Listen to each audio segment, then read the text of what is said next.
겉과 속 중에 무엇에 비중을 두어야 합니까? 겉과 속 중에 무엇에 비중을 두어야 합니까? 라는 제목을 가지고 말씀을 전하도록 하겠습니다. 마태복음 23장 읽어보셨죠? 공동체 성경 읽기 운동을 통해서 마태복음 23장 말씀 아마 기억하셨을 것입니다. 왜냐하면 되게 특별하기 때문에 그렇습니다. 예수님께서 세상에서 마지막으로 이제 전하신 말씀, 설교 말씀인데요. 그런데 예수님의 말씀이 이 마태복음 13장에 기록된 말씀이 너무나도 거칠지 않습니까? 그렇기 때문에 우리가 기억에 남지 않습니까?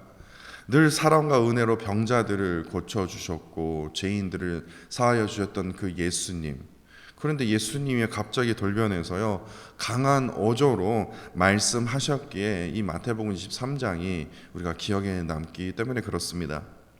예수님께서 특별히 누구를 향하여 강한 어조의 말씀을 하십니까? 바로 바리새인입니다. 바리새인이요.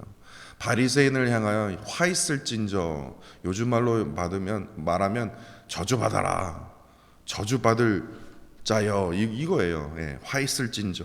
근데 그거를요 7번씩이나 반복하셨다라는 겁니다. 이뿐만이 아니라 23장 33절을 보시면요, 뭐 화 있을진저보다 더 거칠더라고요. 뱀들아, 독사의 새끼들아, 너희가 어떻게 지옥의 판결을 피하겠느냐라고 기록이 되어 있다는 겁니다. 저번 주에 말씀드렸죠. 뱀은요 사탄 마귀를 뜻합니다.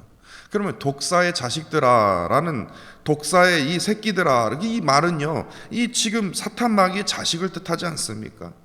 지금 사탄의 그 자식으로 이 바리새인을 부를 만큼요 예수님께서는 그들을 아주 그냥 신랄하게 지금 비판하셨다라는 겁니다. 그렇다면 우리가 궁금해지는 것이, 어찌해서 예수님은 바리새인을 그토록 싫어하셨을까요? 더군다나 사랑과 은혜를 강조하시는 분이 왜 예수님께서 바리새인만 생각하면 이를 부드득부드득 하셨을까요? 바로 이 바리새인들의 외식 때문에 그렇습니다. 외식이요. 외식하면 우리가 밖에서 뭐 먹는 그런 외식이 아니라 거칠애를 뜻합니다. 거칠애요. 겉으로만 꾸며 체면을 세우기에 항상 뭐합니까? 위선적입니다. 그래서 바리새인 하면 위선적인 사람이라고 생각하시면 돼요. 남들 앞에서는요 거룩한 척 해야 하니 연기를 해야 합니다. 뭐 드라마에서 나오는 그 연기 배우들처럼요, 자신은 그렇게 살지 않지만 그렇게 사는 척 연기를 하게 돼요. 너무나 연기를 하다 보니까 프로급으로 연기를 하게 되므로 자연스럽게 자신이요 믿음이 남들보다 더 많은 것처럼 거룩하게 행동하게 된다라는 겁니다. 그래서 나는 거룩한 자고 너희들은 거룩하지 않는 자처럼 대한다라는 겁니다. 이러한 착각의 그 지경까지 이르게 됩니다. 주석을 찾아보다가 새롭게 알게 된 것이 있는데, 이 마태복음 23장 14절에요 우리가 가지고 있는 성경에는 없음이라고 되어 있습니다. 아니면 어떤 성경은 아예 블랭크로 되어 있어요. 14절은 없어요. 그런데 킹 제임스 버전의 이 영어 성경, 이 킹 제임스 성경을 보시면요 14절이 기록이 되어 있더라고요. 근데 그 14를 읽어보니까 이렇게 되어 있습니다. 과부의 가산을 삼키며 외식으로 길게 기도하는 자니 그 받는 판결이 더욱 중하리라 하시니라. 이 말씀이 빠졌더라고요. 그러니까 지금 이게 무슨 뜻입니까? 유대 사회에서 가장 약자라고 할 수 있는 사람이 딱 두 부류가 있는데, 첫 번째 어린아이입니다. 그리고 두 번째가 뭐냐면 과부입니다. 가장 약자예요. 과부는요 절대적인 보호가 필요합니다. 그런데 바리새인들이 이 과부에 대해서 어떻게 했냐? 가장 약자인 이 과부의 재산을 차지했다라는 겁니다. 어떻게 차지했습니까? 바리새인들이요 아주 경건한 척, 위선자이기 때문에 경건한 척 가장하여 긴 시간을 기도하는 모습을 보고는 과부들이 의심 없이 자신의 재산과 자식을 의탁했기 때문에 그렇습니다. 이런 식으로 바리새인들은요 부를 축적했어요. 그렇기 때문에 강한 어조로 저주를 퍼부으실 만큼 예수님은요 이 바리새인들의 이러한 외식을 그토록 싫어하셨어요. 증오하셨다라는 겁니다. 그렇다면 우리가 궁금해지는 것이, 바리새인이 누구일까요? 그래서 제가 찾아봤습니다. 우리가 바리새인, 사두개인, 헤롯 땅, 그런 거 많이 나오지 않습니까? 도대체 이 바리새인이 누군가? 이 바리새인은요, 그래서 사실 이거 성경 나누기 성경 공부 시간에 이거를 하려고 했었는데, 지금 해도 상관없을 것 같습니다. 바리새인이 누군가? 구약과 그 신약, 그러니까 지금 말라기서, 구약의 마지막 책 말라기랑요, 마태복음 이 사이에 구약과 신약 사이에 400년의 그 시간이 스킵이 되어 있습니다. 400년 동안요 성경이 기록이 안 돼 있다라는 거죠. 근데 그 400년 안에 많은 수많은 일이 있었는데 그 중에 중강사 400년이라고 하는데 거기서 무슨 때에 있었냐면요, 마카비 시대 때가 있었습니다. 마카비 시대 때 이때 누가 등장하냐면 안티오쿠스 아피파네스라는 이 적그리스도 같은 악랄한 왕이 등장합니다. 안티오쿠스 아피파네스 그런 거 이름은 안 외워줘서 되지만 아주 악랄한 왕입니다. 그래서 유대인들을요 엄청나게 핍박을 하게 되는데 그 중에서 무엇을 핍박을 하냐? 율법을 지키지를 못하게 해요. 돼지고기를 먹이고 제사는 아예 드리지를 못하고, 하여튼 유대인들을 엄청나게 핍박하고 아주 잔인하게 죽이기까지도 했습니다. 그때 누가 등장을 하냐? 하나님의 율법을 지키기로 헌신한 자들이 등장하는데 자신의 목숨을 바치면서까지 율법의 그 지킴을 강조했던 6천 명의 바리새인이 등장합니다. 거기서 바리새인이 등장해요. 아주 거룩한 자였습니다. 이것은 무슨 위선자가 아니었어요. 이때에는요. 이 바리새는요 구별되었다라는 뜻입니다. 그렇게 바리새인은 구별되었던 거룩한 사람이라는 뜻입니다. 이거 바리새인 하면 이거 사기꾼, 이거 위선자 이렇게 생각하는데 구별되었던 거룩한 사람입니다. 그게 바리새인이에요. 하나님의 그 율법을 지키기 위해서 구별된 거룩한 자로서 그들의 목숨도 바치면서까지 헌신적이었기 때문에 많은 유대인들로부터 하여금 그 존경과 신뢰를 한 몸에 받게 되었습니다. 이를 통해서 어떻게 됩니까? 자연스럽게 유대 백성들에게 이런 정신적인 어떤 영적인 지도자가 되었다라는 겁니다. 그것이 바리새인이었어요. 그렇기 때문에 바리새인의 그 탄생, 바리새인의 그 시작은요 너무나 아름다웠습니다. 너무나 좋았어요. 그러나 그들의 정신이 점점 가면 갈수록 더욱이 신약에 딱 시작이 되면서 예수 그리스도가 딱 오면서부터 계속해서 어떻게 됩니까? 그들이 변질되었다라는 사실입니다. 어떻게 변질이 됩니까? 율법 정신을 강조해야 되는데 율법의 그 정신을 따라왔는데 그 율법 정신이 이제 없어졌어요. 왜 없어졌냐? 자신의 권위를 내세우려면 율법의 정신보다는 율법의 전통을 내세우면 자신의 권위가 쓰거든요. 율법의 정신은 사라져버렸다는 겁니다. 율법의 정신을 찾을 수 없어요.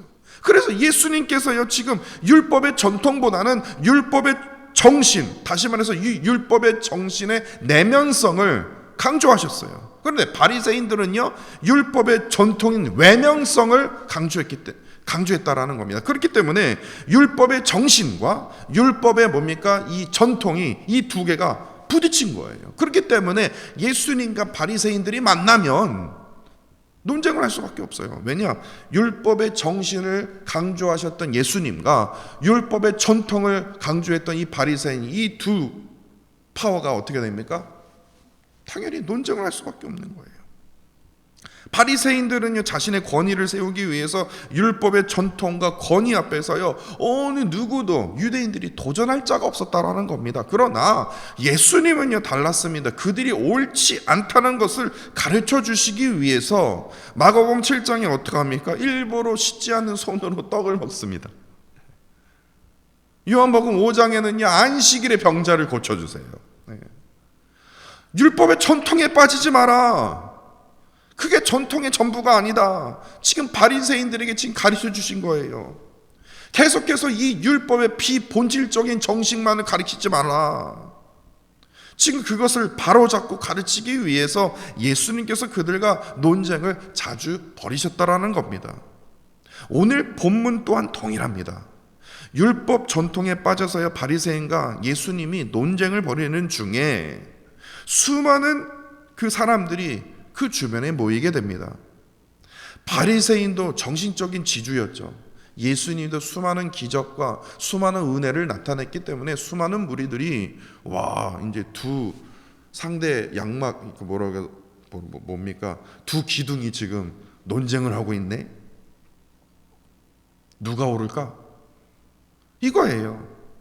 바리새인에 관한 예수님의 그 가르침은요, 이 수많은 군중들이 모이는 그 가운데서도 멈추지 않았다라는 겁니다. 예수님께서는요, 바리새인의 이 외식과 거짓을요, 많은 사람들에게 낱낱이 드러나기를 원하셨다라는 겁니다. 예수님께서 1절에요, 바리새인의 이 누룩, 다시 말해서 이 바리새인의 외식을 주의하라고 말씀하시지 않습니까? 앞서 말씀드렸듯이요, 외식은요, 거칠애로 겉만 꾸며 체면을 세우기에 항상 위선적이다라고 제가 말씀드렸습니다. 다시 말해서 겉과 속이 완전히 달라요. 겉과 속이 완전히 180도로 다른 자가 누구냐? 바리새인이라는 겁니다. 예수님께서는요, 제자들에게 이 바리새인의 이 누룩, 바리새인의 이런 위선, 바리새인의 이 외식을 절대로 본받지 않도록 지금 경계하시고 있는 것입니다. 당시에 예수님께서 놀라운 기적과 기사를 나타내심으로 예수님께서 가시는 곳곳마다 많은 사람들이 따라다녔습니다. 바리새인들은 내가 그랬었는데 예수가 아주 나의 권위를 다 빼앗가네. 그러니까 배가 아픈 거예요. 빼앗으니까요. 그런데 예수님은요, 그러한 모습을 제자들이 닮을까 봐 조마조마하셨다는 겁니다. 다시 말해서 바리새인의 이러한 외식이 누룩처럼 퍼져서 이 제자들에게도 오염시킴으로 잘못된 길로 인도할 수 있다는 생각에 지금 예수님께서 제자들에게요, 수많은 무리들이 보는 앞에서 이 바리새인의 이 누룩, 바리새인의 이 외식을 너희들이 주의해라, 이렇게 말씀해 주신 거예요. 2절에요, 감추인 것이 드러나지 않을 것이 없고 숨긴 것이 알려지지 않을 것이 없나니 라고 말씀합니다. 지금 우리가요, 여기서 지금 겉과 속을 말할 때 겉은 무엇을 의미합니까? 형식, 형태를 말하지 않습니까? 속은요, 내용과 의미를 말합니다. 근데 우리가 여기서 아주 중요하게 우리가 기억해야 할 것이 무엇이냐면, 오늘 설교 제목도 그렇지만요, 이 겉과 속 중에 어디에 많이 비중을 두면서 우리가 사느냐에 따라서 우리의 삶의 질이 확연하게 달라진다는 사실을 우리가 반드시 기억해야 합니다. 사람이 직접 볼 수 있는 것은요, 겉밖에 없습니다. 내가 너 속이 보여. 그래도 그건 정확하지가 않아요. 사람은요, 겉만을 보고 판단하지 않습니까? 겉만 보고 판단하지 마십시오 라고 말을 하더라도요, 결국에 인간은 할 수 없어요. 눈에 보이는 게 겉뿐이 없으니까요. 그래서 겉만 보고 판단할 수밖에 없어요. 그렇게 어떻게 합니까? 겉으로 판단하는 사람들의 그 시선 앞에 속을요, 숨길 수가 있다는 겁니다. 그러나 하나님 앞에서는요, 아무리 겉과 속을 숨긴다 하더라도 숨길 수가 없어요. 그런데 하나님의 특징이 무엇인 줄 아십니까? 하나님은요, 겉에는 전혀 관심이 없으신 분인 것 같아요. 하나님은요, 언제나 속만 보세요. 이게 사람의 시선과 하나님의 시선이 이처럼 다릅니다. 어떠한 모양이든 상관없어요. 하나님은요, 그 속을 보세요. 왜 그럽니까? 하나님께서는요, 마음의 중심을 살피시는 분이기 때문에 그래요. 이건 제 말이 아니라 성경에 그렇게 되어 있습니다. 그렇지 않습니까? 마음의 중심, 그게 무슨 뜻입니까? 우리의 속마음을 보신다는 거예요. 우리의 속을요. 그렇기 때문에 하나님 앞에서야 우리가 숨길 것이 아무것도 없다라는 사실입니다. 마음의 중심을 살펴보시는 그 하나님을 우리가 쉽게 깨닫게 된다면 어떠한 현상이 벌어집니까? 우리의 삶은요, 겉보다는 더 속에 비중을 두면서 살 수밖에 없어요. 그렇지 않습니까? 하나님께서 우리의 마음의 중심을 보신다는 것을 우리가 깊게 깨닫게 된다면 지금 내 안에 지금 더러운 죄를요 고백할 수밖에 없다라는 겁니다. 하나님께서 내 마음의 중심을 보심을 내가 깨닫게 된다면요 하나님 앞에 기도할 수밖에 없어요. 나를 돌이킬 수밖에 없어요. 죄로부터 돌이켜 하나님께 더 가까이 갈 수밖에 없다라는 겁니다. 이를 통해서 어떠한 현상이 벌어집니까? 내적인 아름다움을 나타낼 수 있다라는 겁니다. 예. 내적인 아름다움이요. 하나님 앞에서 늘 정직할 수밖에 없어요. 순결한 삶을 살아갈 수밖에 없다라는 사실입니다. 예수님은 이어서 제자들에게 4절과 5절에서요 사람을 두려워하지 말고 하나님을 두려워하라고 말합니다. 이 외식하는 자에게 아주 치명적인 약점이 무엇인 줄 아십니까? 하나님은 두려워하지 않아요. 하나님의 말씀에 대해서 거역하는 자기의 삶에 대해서는 전혀 두려워하지 않습니다. 참 특이한 것은요 바리새인들은요 율법에 아주 능통한 자입니다. 왜? 율법을 그만큼 강조했기에 율법에 엄청 능통한데 하나님의 말씀에 자신이 거역한 삶을 살아도 그거에 대해서는 전혀 움직임이 없어요. 찔림이 없어요. 그러나 무엇에 화가 나냐? 율법을 지키지 않는 자들만 보면 뭐 화가 나는 거예요. 자기는 지키지도 않으면서.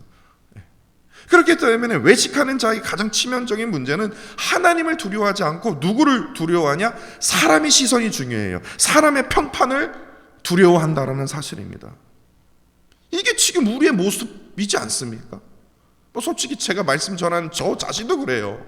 하나님을 먼저 두려워하는데 사람의 평판, 사람의 시선, 성도들의 시선, 성도들의 평판 이것을 두려워한다는 사실입니다. 거기서 벗어나야 되는데요. 근데 여기서 아주 중요한 것을 깨닫게 되는데 무엇이냐? 외식하는 자는 하나님께 집중하지 않습니다. 외식하는 자는 하나님께서 무엇을 말씀하시는지 상관은 없어요. 하나님 잠시 조용히 계세요. 지금 사람들이 나에 대해서 뭐라고 얘기하는지 제가 집중할게요. 사람에게만 집중한다는 겁니다. 하나님께서 지금 무엇을 지금 역사하고 계시는지, 무엇을 지금 계획하고 계시는지, 무엇을 지금 우리의 삶 속에서 지금 일하고 계시는지 전혀 모르겠는데요. 그래, 저 사람이 지금 뭐를 지금 계획하고 있는지, 저 사람이 지금 무엇을 꾀하고 있는지 지금 그거에게만 지금 계속해서 귀를 기울이고 있다는 사실입니다. 다시 말해서 이게 무슨 뜻입니까? 본질을 보지 못하라는 겁니다. 보이는 현상에만 그냥 막 덜덜덜덜 떨어요. 본질을 보지 못해요. 이번 주 7일입니다. 베이징 동계올림픽, 이 말을 안 할 수 없어요. 예. 동계올림픽 쇼트트랙 남자 1000m 준결승에서요. 이건 진짜 아주 그냥 저도 목사지만요 얼마나 화가 나고 답답한지 이 심판의 석연치 않는 이 판정에 의해서 큰 논란이 있었습니다. 저도 반성으로요. 저도 쇼트트랙에 대해서 잘 모르지만 유튜브에 제가 그 선수요 여러 번 봤습니다. 이렇게 돌렸다가 또 다시 봤다가 또 슬로우 비디오로 봤다가 도대체 뭐를 잘못했는지 터치한 게 하나도 없는데 우리 중국 선수가 더 터치한 것 같은데 그러니까 누가 이렇게 짜집기 한 게 아니라 진짜 오리지널을요 제가 처음부터 끝까지요 미국 방송에서 이거 찍은 거예요. 그걸 봤어요. 너무 답답해갖고요. 이게 지금 이게 떨어질 일인가 확인해도 전혀 찾을 수가 없다라는 겁니다. 그런데 신문에 찾아보니까요 왜 떨어졌는가? 추월 과정에서 뒤늦게 레인을 변경했다는 이유로 이 황대현 선수가 어이없게도 실격했다라는 겁니다. 얼마나 황당하고 답답한지 그러면서 드는 생각이 나도 지금 옆에서 황대현 선수를 제가 개인적으로 아는 건 아니지만 저도 막 미치고 답답해하고 막 화가 나는데 이 선수는 얼마나 답답할까? 올림픽을 위해서 4년 동안 4년이겠습니까? 진짜 자신의 거의 젊음을 바쳐가면서까지 수많은 땀과 노력으로 준비했던 이 선수가 황대현 선수가 얼마나 마음이 고생이 클까? 저도 막 화가 나는데요. 당사자는 얼마나 화가 났겠습니까? 라는 생각이 들었어요. 아니 한국뿐만 아니라 다른 매체들도 하나같이 이런 것을 지적하다라는 겁니다. 이거 부당하다. 이거 말도 안 된다. 그렇기 때문에 이 황대현 선수의 실격이요, 이 부당함을 지적하기 때문에 한국뿐만 아니라 온 세계가 지적하기 때문에 아마 대한민국 국민들은요 한국 사람이라면 아마 이를 갈았을 것이에요. 예. 그런데 놀라운 사실이 무엇인 줄 아십니까? 황대현 선수는 지금 매체들도 그렇고 사람들이 다 이를 갈아요. 어떻게 이럴 수가 있냐? 이건 부당하지 않냐? 뭐 보이콧해야 되는 거 아니냐? 막 그런 말도 있었습니다. 근데 이 황대현 선수는 참으로 놀라운 것은요, 그 순간에도요 이를 가는 게 아니라 자신을 돌아봤다라는 겁니다. 목사님 그거 어떻게 아세요? 그 증거를 댈게요. 1000m 끝나고 이제 1500m 이제 경기를 이제 뛰어야 되는데, 그 1500m 다음 경기를 앞두고요, 그 황대현 선수가 자기의 그 SNS에다가 미국 프로농구 선수였던 이 마이클 조던 아십니까? 뭐 유명하죠. 농구하면 그냥 마이클 조던. 그 마이클 조던이 했던 이 명언의 글을 자신의 SNS에다가 글을 남겼다고 합니다. 그래서 제가 그 글을 따왔습니다. 이렇게 SNS에다가 영어로 했는데 한국말로 제가 번역을 했습니다. 장애물을 마주했다고 반드시 멈춰 서야 하는 것은 아니다. 벽에 부딪힌다고 돌아서거나 포기하지 말라. 어떻게 벽을 오를지, 뚫고 나갈지, 또 돌아갈지를 생각하라. 저 같으면 이를 부들부들 하면서 저거 이럴 텐데, 황대현 선수는요 그 장애물을 어떻게 내가 뚫고 갈까? 어떻게 오를까? 아니면 이것도 저것도 안 되면 어떻게 돌아갈지를 생각해야 된다. 이거예요. 이거를 SNS에 글에다가 남기면서 자신을 돌아봤더라고요. 그래서 새로운 투지를 불태운 마음으로 뭐 이미 결과는 아시죠? 1500m 경기에 임하자 결국에 황대현 선수가 금메달을 획득했습니다. 세계 언론이 다 놀랐어요. 황대현 선수는요, 선수로서 무엇에 집중을 해야 하는지를 아는 선수였다라는 겁니다. 사람의 시선에 집중하는 선수가 아니었다라는 겁니다. 선수는 당연히 사람의 시선에 집중할 수밖에 없어요. 왜냐하면 집중하니까요. 모든 사람이 자신에게 집중하니까요. 그런데 이 선수는요, 사람의 시선 집중하지 않았다는 겁니다. 지금 자신의 지금 딱 앞에 있는 이 장애물을 어떻게 지금 뚫고 갔든지, 어떻게 오를 것인지, 아니면 돌아갈 건지, 그것만 생각했다라는 겁니다. 거기에만 집중했어요.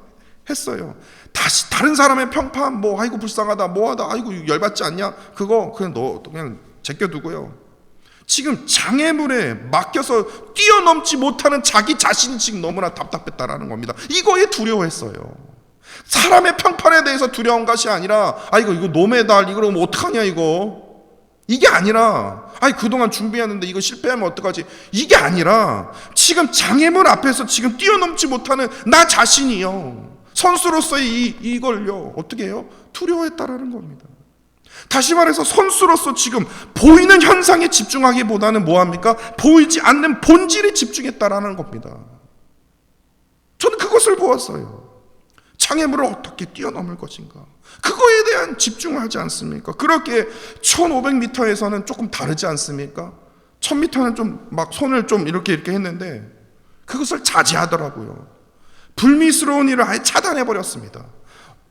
1500m 한번 보세요. 열중서 이 자세로 거의 하더라고요. 돌 때만 이렇게 손을 이렇게 띄고요, 거의 대부분 이러더라고요. 아예 접촉을 하지 않기 위해서요. 그리고요, 아주 그냥 이거 뭐 다리에 모터가 달린 줄 알았어요. 압도적인 실력과 속도로 어떻게 합니까? 결승전을 가장 먼저 통과했다라는 겁니다. 결승전을 통과한 뒤에야 그제서야 이 두 손을요 풉니다. 그리고 두 주먹을 불끈 쥔 채 박수를 치면서 팔을 마음껏 휘둡니다. 마음껏. 그 모습을 보면서 저 눈물 났어요. 저 눈물 났어요. 아마 저뿐만 아니라 모든 국민들이 아마 눈물이 났을 거예요. 이건 진짜 인간 승리다. 우리가 그리스도인으로서 가장 두려워해야 할 대상은요, 육체의 현상이 아니다라는 겁니다. 눈에 보이는 현상이 아니에요. 우리는 육체의 현상뿐만 아니라 영혼의 본질까지도 결정하시는 그 하나님, 보시는 그 하나님을 향하여 우리가 두려워해야 된다는 겁니다. 이것이 그리스도인의 삶이 되어야 됩니다. 하나님을 진정 두려워하는 사람은요, 자신의 그 신앙과 믿음을 외식으로부터, 위선자로부터 어떻게 됩니까? 지켜낼 수 있기 때문에 그렇습니다. 이를 통해서 이 삶의 진정한 기쁨의 그 승리를 우리가 맛볼 수 있다는 사실입니다.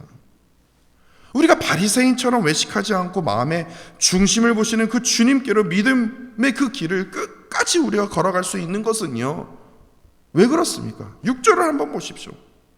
매우 낮은 가치를 상징하는 이 작은 참새라도 하나님께서 아껴주시고, 7절에서는요, 심지어 하나님께서 우리의 머리털까지도 세워주시는 분이시라는 겁니다. 그 주님께서요, 우리를요, 성경에 보세요, 거기에 귀하게, 소중하게 우리를 여겨주시기 때문에, 우리를 모두 늘 보호해 주시고 우리를 붙들어 주시기 때문에, 우리가 우리의 마음의 중심을 보시는 그 하나님께로 외식하지 않은 채 청결한 마음으로 하나님께 우리가 나아갈 수 있는 것이 아닙니까? 마음의 중심을 보시는 그 주님과 동행하는 그 믿음의 사람은요, 12절 말씀처럼 반드시 성령의 인도함을 받게 됩니다. 그 세상의 어떠한 상황에 놓이든지요, 성령님께서 우리의 생각과 말을 지켜주신다라는 겁니다. 그렇게 된다고 지금 예수님께서 우리에게 약속해 주셨다라는 겁니다. 보이는 현상에 따라 외식하는 자로부터 우리는 벗어나야 됩니다. 다른 사람의 시선에 집중하지 마십시오. 하나님의 음성에, 하나님의 말씀에 먼저 집중하십시오. 보이지 않는 그 본질에 따라 우리의 마음의 중심을 보시는 그 하나님만을 붙들고 나아갈 때요, 우리 안에 존재하는 그 세상의 두려움과 연약함은 떠나가게 될 것이고, 그 빈 곳에 누가 존재합니까? 성령 하나님으로부터 우리에게 새 힘과 용기를 더하여 주실 것입니다. 로마서 8장 26절입니다. 공동체 성경 읽기 운동을 통해서 로마서 8장 26절 아마 기억하실 겁니다. 성령도 우리의 연약함을 도우시나니 우리가 마땅히 기도할 바를 알지 못하나 오직 성령이 말할 수 없는 탄식으로 우리를 위하여 간구하시느니라. 아멘, 아멘. 그렇지 않습니까? 우리가 두려워하지 않도록, 우리가 연약해지지 않도록 우리를 누가 붙들어 주신다고요? 성령 하나님께서요. 성령 하나님께서 우리를 붙들어 주신다라는 겁니다. 그 성령 하나님께서 우리와 늘 동행해 주신다라는 겁니다. 그렇게 바리새인처럼요, 외식하는 자가 아닌 주님의 그 십자가를 지는 참된 제자가 되는 저와 사랑하는 성도 여러분들이 되기를 간절히 원합니다. 기도하겠습니다. 우리 마음의 중심을 보시는 하나님께서 보잘것없는 저희들의 머리털까지도 세밀하게 세시며 보호하시는 은혜를 날마다 더하여 주심을 진심으로 감사를 드립니다. 마음의 중심을 보시는 그 하나님을 붙들고 나아갈 때 우리 안에 존재하는 세상의 두려움과 연약함들이 다 떠나가게 하여 주시고, 성령 하나님께서 부어주시는 새 힘과 용기로 더하여 주실 것임을 믿고 이 시간 구합니다. 우리의 연약함을 말할 수 없는 탄식으로 우리를 위하여 간구하여 주시는 성령 하나님만을 의지할 수 있도록 인도하여 주셔서 바리새인처럼 외식하는 자가 아닌 주님의 십자가를 지고 주님을 쫓는 참된 제자의 삶을 살아가도록 주님 인도하여 주옵소서. 마음의 중심을 보시는 그 하나님 앞에 내 안에 정결한 마음을 허락하여 주시고, 마음의 중심이 온전히 하나님만을 향하도록 인도하여 주시고, 세상은 겉에 많은 비중을 두고 사나 하나님을 믿고 따르는 우리는 속에 많은 비중을 두어 늘 정결함으로, 늘 정직함으로 주의 십자가 앞에 더 가까이 나가도록 주님 인도하여 주옵소서. 오직 하나님을 경외함으로 놀라운 주의 능력을 나타내는 참된 그리스도인으로 살아가도록 주님 인도하여 주옵소서. 주님 사랑합니다. 감사드리며 예수 그리스도 이름으로 기도합니다. 아멘.